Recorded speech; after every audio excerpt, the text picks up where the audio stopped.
Alors, je suis en compagnie de la propriétaire de la boutique Madame Kivan à Saint-André-de-Kamouraska. Bonjour, Julie. Bonjour. Merci de m'accueillir dans ta boutique de ballet, entre autres. La mini-boutique, oui, c'est une mini-boutique. C'est tout petit, mais c'est chaleureux. Ah, tout à fait, c'est vrai. On se sent chez nous quand on rentre chez vous. C'est important.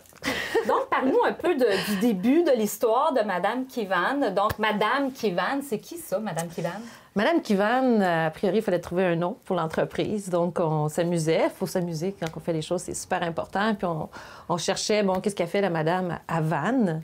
Donc, vanner, ça a plein de significations. La vannerie, c'est le fait de tresser avec du végétal. Donc, ça part de là. Mais en France, vanner, ça veut dire ventiler aussi. C'est que c'est un peu le personnage. Donc, c'est devenu, c'est la madame qui vanne. C'est pas la madame qui vanne, c'est madame qui vanne. Donc, ensuite, on s'est dit comment qu'on l'écrit, parce qu'on peut s'amuser pour l'écrire. Puis oui. le KE vient du fait qu'on aurait aimé ça que les anglophones puissent le prononcer parfaitement. Donc, comment qu'on fait pour prononcer parfaitement le QI, pour pas que ça vire en QI? Oui. On écrit ça K-E-E. Alors, Madame Kivan vient du fait qu'effectivement, on dit Madame qui fait de la vannerie. Donc, c'est moi, la Madame qui fait de la vannerie. Puis, on aimerait beaucoup avoir des mademoiselles Kivan aussi. Donc, le nom se prêtait très bien là, pour avoir des descendants, tout ça. Puis, ça faisait noble, on trouvait. Est-ce qu'on peut penser qu'à chaque fois qu'on vient dans ta boutique, tu es habillée comme ça? Ah, à chaque fois que je me déplace puis qu'on me demande de faire des démonstrations, c'est une joie pour moi, effectivement. Si tu vas juste aux étages, fouiller dans mes garde-robes, j'ai pas beaucoup de vêtements. J'ai beaucoup de costumes, ça me plaît. Puis je me semble que ça fait partie du décorum. Je travaille, j'ai 3 pôles d'activité, donc pour moi, c'est important aussi de véhiculer cette aura-là, des autres possibles avec Madame Kivan. Donc en boutique, oui, ici, j'aime me mettre mes grands chapeaux de paille. Il y en a une certaine collection ici pour m'inspirer parce qu'on s'en va vers d'autres objets. Mais est-ce que tu les vends aussi, tes chapeaux? Ça s'en vient, là. Okay. Ça c'est des objets que je prends en exemple. Okay. Puis je trouve sur Internet où et à travers, j'ose espérer différents programmes de soutien aux arts et de la culture, je vais pouvoir aller visiter ces gens-là pour aller chercher cette connaissance-là, parce que ça, c'est tout le pan patrimonial. Je me suis rendue à Toronto pour aller chez les Mannonites, d'où la grande canne de berger en arrière de toi. Et puis, les Mannonites, on est tous pris dans le même engrenage aujourd'hui. C'est qu'ils n'ont plus le temps de faire leur propre chapeau. Je soupçonne que leurs taxes foncières sont tellement élevées qu'ils doivent acheter ces articles-là qu'ils n'ont plus le temps de faire pour pouvoir travailler, faire entrer l'argent, payer les taxes.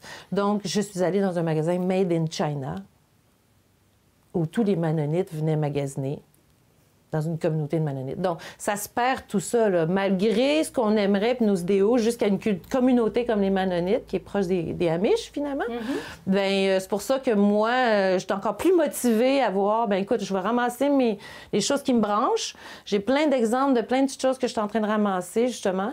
Et puis, à travers les prochaines années, mon rôle à moi, ça va être d'aller voir avec Mme Pomerleau, qui est notre grande spécialiste, la seule qui a écrit plein de livres sur notre patrimoine vivant, les artisans du Québec. Et donc, elle et moi, j'aimerais bien qu'elle m'aide à mettre en priorité certaines pièces puis aller chercher ces connaissances-là. C'est parti du Québec, comme le ballet était parti du Québec. J'étais en Caroline du Nord pour apprendre ça.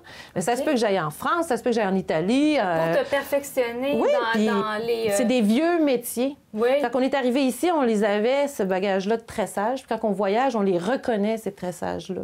Donc, et ça se perd d'année en année, parce que la vie va, parce que la vie va, parce que la jeunesse a envie de d'autres choses. Puis finalement, les grands-parents sont tellement émerveillés que ça émerveille les petits-enfants. Puis là, les petits-enfants deviennent curieux. Ça saute une génération, finalement.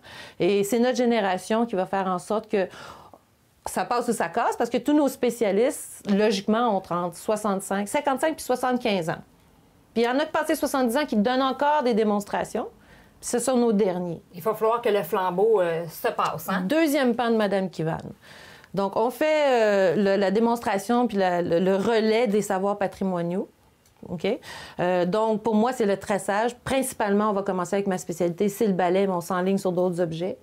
Je fais partie d'une famille du patrimoine vivant et je me rends compte que les ethnologues sont de plus en plus rares. Et lorsque je sors justement puis que je fais des démonstrations, je passe le message à tout le monde que si la jeunesse fait partie de leur environnement, de leur parler qu'il y a du travail à faire au niveau de l'ethnologie au Québec, d'écrire des mémoires sur le patrimoine immatériel, finalement, comment on fait les choses. On a un super exemple dans notre histoire juste là, les dernières années. On a fait un gros travail au Québec pour retrouver les façons de faire de la ceinture fléchée. Et le Cercle des fermières ont été actifs. C'est des femmes déterminées qui ont finalement découvert que c'était les Premières Nations qui nous avaient transmis ce savoir-là. Mais ça a été pas facile parce qu'on était convaincus peut-être que c'était ma tante qui avait la première, ou ma grande-tante, tu sais, le fameux jambon qu'on coupe les deux bords, puis on sait pas pourquoi, puis quand on valide pourquoi, c'est parce que la casserole, elle était trop petite.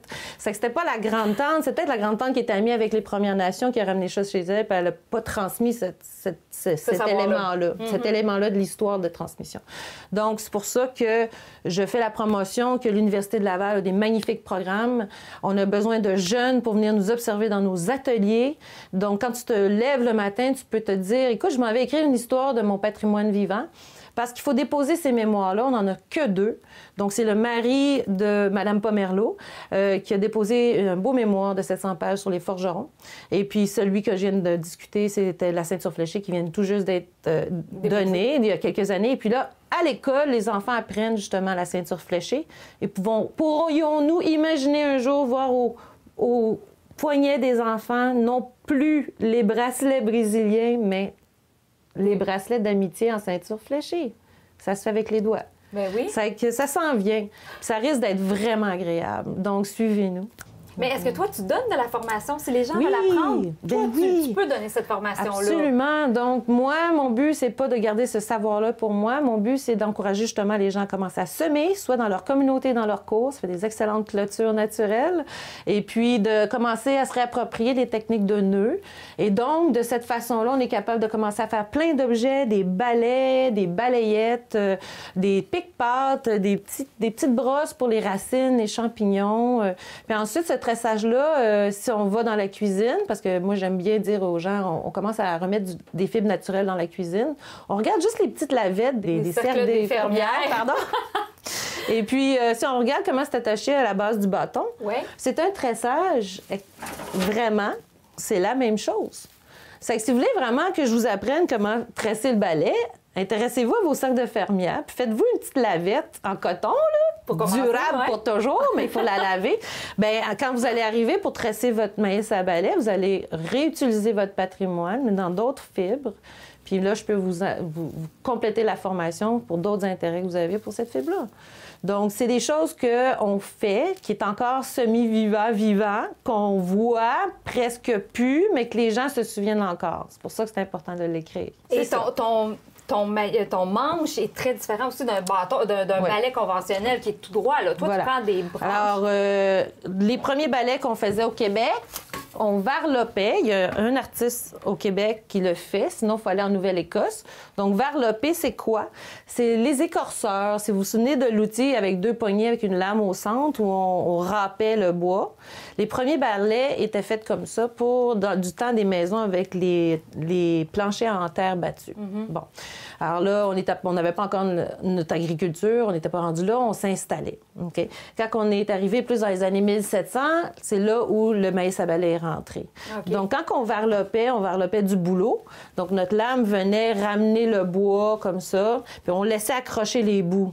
Comme quand on fait du rabot, il y a des beaux petits rouleaux de bois qui se fait, mais on ne le détache pas du bâton. Okay. Puis puisqu'ils sont assez longs, quand on les retourne puis on les attache, c'était fait de plein de petits bouts d'écorçage.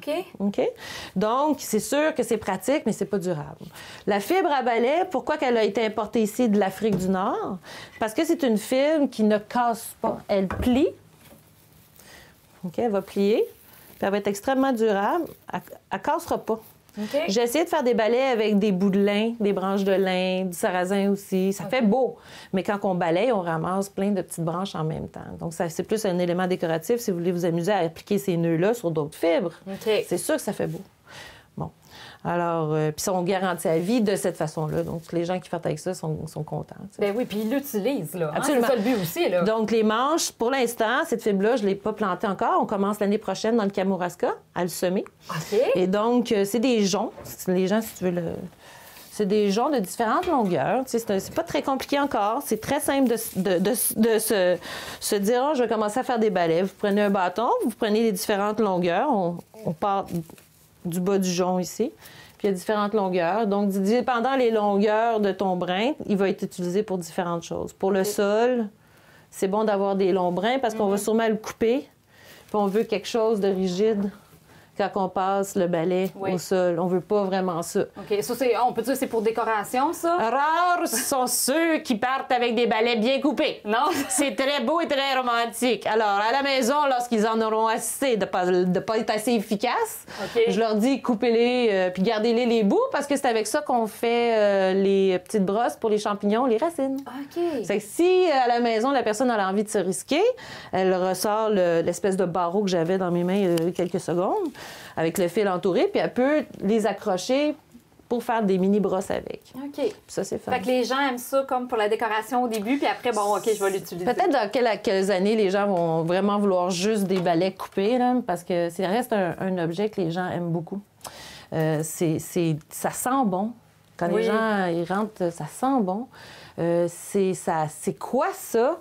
T'sais, ça fait tellement longtemps. Mais les gens de 65, 70 ans le savent, c'est quoi ça?